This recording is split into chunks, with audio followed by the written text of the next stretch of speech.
Graças a Deus. Povo de Deus, eu sou o pastor Celso Chagas, você está no canal Amplitude do Evangelho, para juntos adorarmos ao Deus Todo-Poderoso, Criador dos céus e da terra, nosso Mestre, nosso Redentor, nosso eterno Pai Celestial. A Ele toda a honra e toda a glória. Neste momento, a palavra de Deus, quero ler nesta hora, está em 2 Coríntios, capítulo 10, versículos 4 e 5.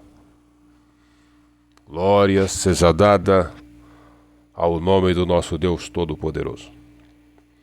Porque as armas da nossa milícia não são carnais, mas sim poderosas em Deus para a destruição das fortalezas, destruindo os conselhos e toda altivez que se levanta contra o conhecimento de Deus, e levando cativo todo o entendimento à obediência de Cristo. Louvado seja o nome bendito e adorado do nosso Deus eternal. Quando nós falamos de armas, e na maioria do povo evangélico, ao se falar em armas, é para deixar o povo já assustado, achando que o crente não pode ter armas, não pode andar armado, e arma é coisa do diabo. Meus irmãos, mas se o homem é da polícia, se ele é um advogado, se ele ocupa um certo ofício e que ele necessita das armas, então ela deve estar presente. Porém, o que ele tem que saber é usar as armas. E também tem que perguntar para si próprio se ele tem preparo suficiente para possuir a sua arma em casa ou se ele tem porte e tem preparo psicológico para andar armado. A Bíblia Sagrada nos afirma que quando o povo de Deus saíra do Egito, e a tribulação toda a qual passara, a opressão por Faraó, mas agora é chegado o livramento. Deus manda Moisés para livrá-los. E todos os milagres, os sinais que Deus cumprira no Egito, agora tira esse povo do Egito e os endereça em direção a Canaã, a terra da promessa, a terra da provisão, a terra das glórias, onde mana leite e mel. Era essa a mensagem que Deus passara para o seu povo por intermédio de Moisés. Vem o povo tão alegres, caminhando, lá vai nós, mas de repente, logo o mar vermelho. Olha atrás, vem Faraó, não tinha mais como escapar. A providência de Deus fez com que o mar se abrisse por intermédio de Moisés. Passa o mar, Deus abriu o caminho para o seu povo. Os egípcios olharam e disseram, não, se está aberto para eles, também está aberto para nós. Os egípcios, com um exército poderosamente armado, marcham atrás do povo de Deus. Deus coloca obstáculo para os egípcios, mas eles vão indo, insistindo, acreditando que eram coisas naturais, que caísse as rodas das carruagens, que aquela escuridão que vinha para eles, teriam que vencer a tudo. Eles eram um exército preparado e eram bons nadadores, além de estarem preparados para enfrentar os judeus baseado na sua força bélica. Mas quando Israel chega do outro lado e que Deus agora diz, Moisés, pode fechar o mar, a chave está contigo, e Moisés fecha. Todo o exército egípcio pereceu. Toda a potência de armas que estava em mão deles para nada serviram. Eles foram totalmente destruídos. Carros e cavaleiros, não escapou ninguém. Morte total e completa. No dia seguinte, ao amanhecer o dia, o Flávio José escreve no seu livro dizendo que todas as armas dos egípcios, o vento e as ondas lançaram ela na praia para que o judeu se assenhorasse delas. Pegasse essas árvores, eles teriam uma conquista pela frente. Teriam que enfrentar inimigos ferozes, inimigos cruéis na terra de Canaã, e então vencê-los e tomarem posse do território. Louvado seja o santo e bendito e adorado nome do Senhor. Moisés distribuiu essas armas entre o povo, e então deixando eles preparados com um exército potente agora, que outrora fora dos egípcios e agora é do povo de Deus. Após Jesus vir a este mundo, para então nos salvar e nos redimir, nos salvar, nos posicionar perante esse mundo, perante os demônios e perante todo aquele que venha a ser, aqueles que venham tentar a deter a marcha de um povo. Jesus Cristo ensina os seus discípulos, instrui os seus discípulos, parte para os céus, depois de estar nos céus, envia o Consolador, o Espírito Santo, para estar conosco, salva aqueles que eram para salvar e continua salvando até hoje, mas eu fico a observar agora, antes mesmo da sua partida, ele outorga aos seus discípulos um poder, umas armas de guerra, de combate para ir à luta, dizendo, olha, estes sinais seguirão os que crerem. Em meu nome, a arma mais poderosa não são os mísseis atômicos, não são as bombas nucleares, mas sim o nome de Jesus sobre os castelos dos demônios, sobre todo aquele que se levanta contra Deus, toda a potestade do inferno, todos aqueles que querem o mal, que querem fazer o possível para deter a marcha, para a destruição da humanidade. Nós temos armas poderosas contra esse tipo de capeta, contra esses dardos do inferno. Nós temos a palavra do Senhor Jesus e isso precisa ser acionada. Não está se levando a sério as armas que Deus nos confiou. E se faz necessário levantar esse povo forte, agarrado nas armas de guerra que o Senhor Jesus nos deu.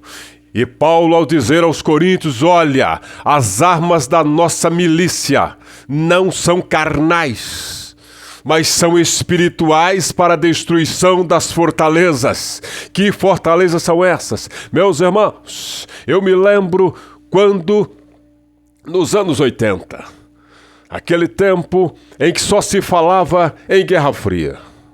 Lembro-me eu quando Mikhail Gorbachev era aquele homem que dominava a União Soviética. E devido a ele ter um sinal na testa, tipo de um mapa mais ou menos assim, o que mais se falava entre as igrejas era que era o sinal da besta e que Gorbachev era o anticristo e que era isso, era aquilo. A União Soviética pereceu, acabou, foi desfeita.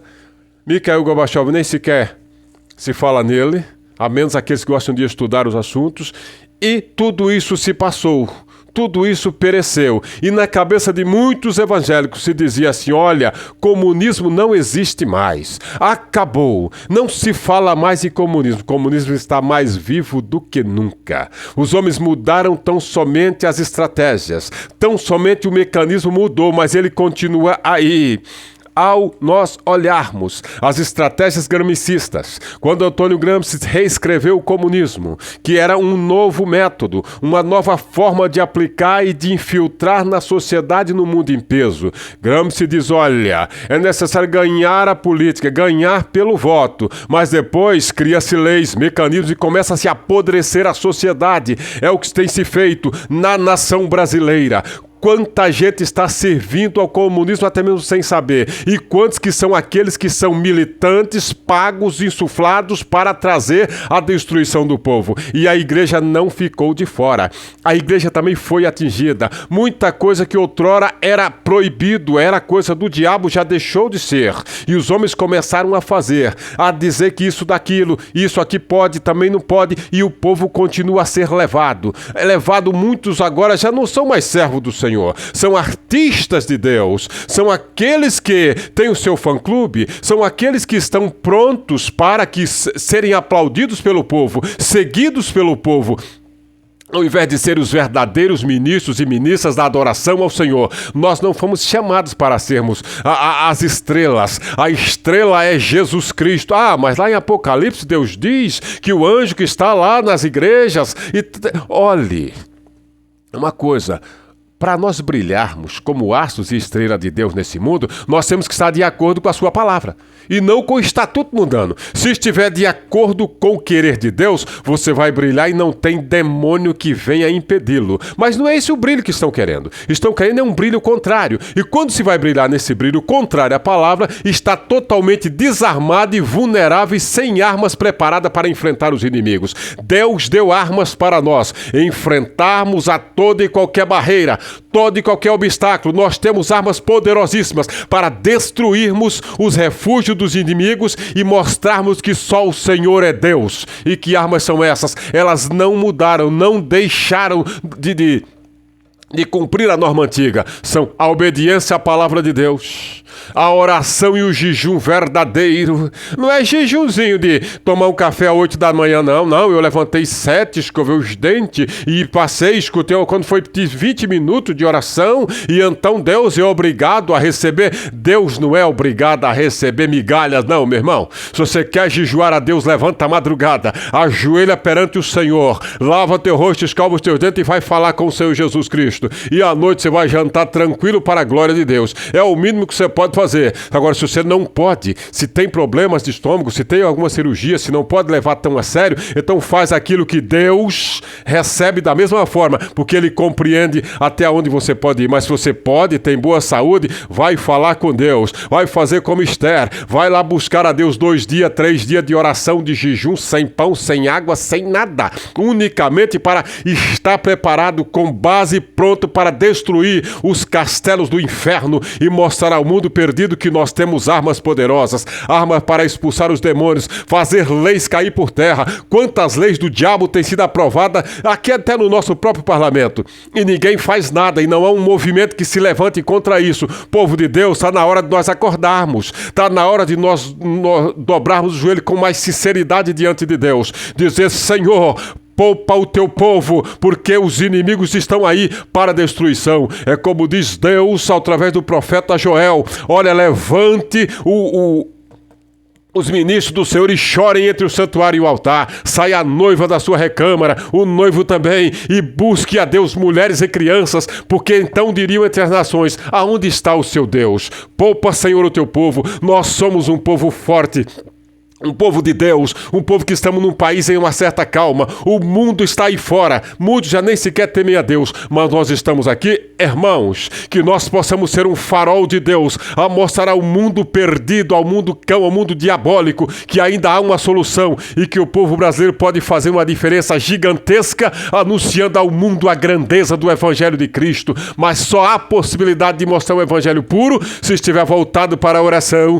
para o jejum, para a fé, para a certeza que Deus faz, indiferente, meu irmão, da cor, da raça ou da religião. Voltemos-nos para Deus. O Brasil está em uma situação dificílima. Nós observamos como anda a política do nosso Brasil, no nosso país, como é que está as brigas, a ganância, a mentira, o desespero, o eu quero isso, eu quero aquilo. Ah, mas é aqui. Meu irmão, eu não acredito em ninguém. Essa questão de direita e esquerda para mim não quer dizer nada. Nós temos que ter posicionamento diante de Deus e procurar votar no menos pior, ou naquele que mostrar ser firmado e ter convicção e provar ao povo que ele vai fazer, e se não fizer, cobre. Pai, nós temos visto tanta coisa nesse Brasil, tanta coisa, e o povo está vendo a nossa nação sendo levada, a nossa juventude ser afastada cada vez mais de Deus, as crianças serem destruídas na escola com um bombardeio do inferno. Acorda, povo de Deus, é tempo de nós chegarmos e buscarmos a Deus com seriedade, que as senhoras mães que ensinem os seus filhos como a mãe de Moisés o ensinou. A mãe de Moisés o disse a ele. A verdade era assim que Joquebede o fazia, dizendo: Moisés, tu está no Egito, lá se adora o gato, o boi, o isso ou aquilo, mas o nosso Deus é Jeová. Moisés, tu está nessa terra instruído e ensinado, mas acima de toda cultura tem uma nossa que é maior. Nós não somos dessa terra, Moisés, nós vamos para uma terra que mana leite e mel.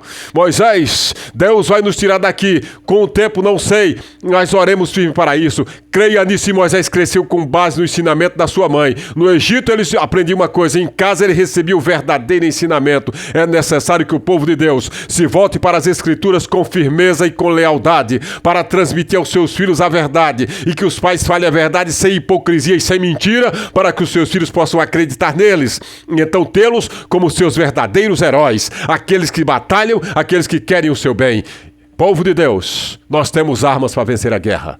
As armas da nossa milícia não são carnais, elas são espirituais, para destruir as fortalezas satânicas, fortalezas das ideologias, fortalezas do inferno, fortalezas da mentira, da hipocrisia, da destruição de uma nação, que nós se levantemos com oração, com força, com vigor e com fé, porque Deus ama esse povo brasileiro. Se não fosse isso, não teria dado tamanha riqueza. Que Deus abençoe e que nós estejamos prontos, aptos para servir a Deus, firmados no Senhor Jesus, e que Deus abençoe grandemente a nossa nação. Oremos ao Senhor. Querido Deus e Pai, este chão brasileiro, a qual nós amamos com ardor. Sei que há muitos que não amam essa pátria e que não estão nem aí para a destruição da tal, que entregam a nossa nação como se nada ela valesse. Mas nós somos chamados, Pai, para um evangelho puro e genuíno, para amar a Tua palavra e anunciar ao mundo perdido o Teu evangelho. Que nós possamos alcançar, ó Deus, a juventude, nas faculdades, nas escolas, nas ruas, no trabalho, onde quer que seja, e moldá-los segundo o querer da Tua palavra. Deus, derrama sobre nós o Teu Santo Espírito e um grande avivamento sobre a nação brasileira, para que nós possamos, Senhor, de posse dessas armas poderosas e gloriosas, anunciar ao mundo e mostrar que Tu és Deus acima de tudo. Deus, que haja coragem no coração dos Teus filhos, para expulsar todo tipo de demônios, seja um ou legiões, não importa o tamanho, importa que haja poder nos nossos corações. Deus, que os corações dos pastores sejam inflamados pela Tua palavra, das irmãs que adoram o Senhor no ciclo de oração, da juventude que vai para a igreja para Te buscar, daquele que tem um sonho, um propósito e um objetivo, que o Senhor encha o coração de alegria e que tome posse das armas de guerra, Pai, das armas poderosíssimas da Tua palavra, do conhecimento da teologia, do conhecimento, Senhor, da comunhão contigo, de ter uma vida espiritual voltada para o céu, para o Teu trono de glória. Senhor Deus poderoso, Deus maravilhoso, derrama sobre nós o Teu Espírito e faz-nos mais e mais compreendedores da Tua palavra. Visita, ó Pai, aqueles que estão nos hospitais, levando a cura no leito de dor. Visita, Senhor, as professoras, os mestres que ensinam na sala de aula, e deles a sabedoria, a humildade, a capacidade para ensinar as crianças, tal qual a mãe de Moisés o ensinou. Ó Deus querido e eternal, reveste, Senhor, as autoridades, Senhor, as civis e eclesiásticas. Senhor, os militares também, aqueles que são os verdadeiros, Pai, que possam então estar firmados em Ti, na esperança de melhoras para essa nação, e que nós possamos ser a nação, Senhor, que possamos mostrar a esse mundo a grandeza do Teu evangelho. Desça sobre nós a Tua virtude, a Tua luz, a Tua glória, e firmai-nos, Senhor. Firmai-vos em Ti, dando-nos a Tua graça do céu, para que sejamos verdadeiramente aqueles que há de dizer: Senhor Jesus, muito obrigado, pois ouviste a nossa oração. De coração eu tenho certeza que o céu está aberto ao nosso clamor, e se as nossas orações chegaram aí, Senhor meu Deus, Tu já respondeste, e nós temos certeza da vitória. No Teu nome te agradecemos. Amém. Glória a Jesus. Que Deus em Cristo te abençoe ricamente, e até o nosso próximo vídeo, se Deus assim nos permitir.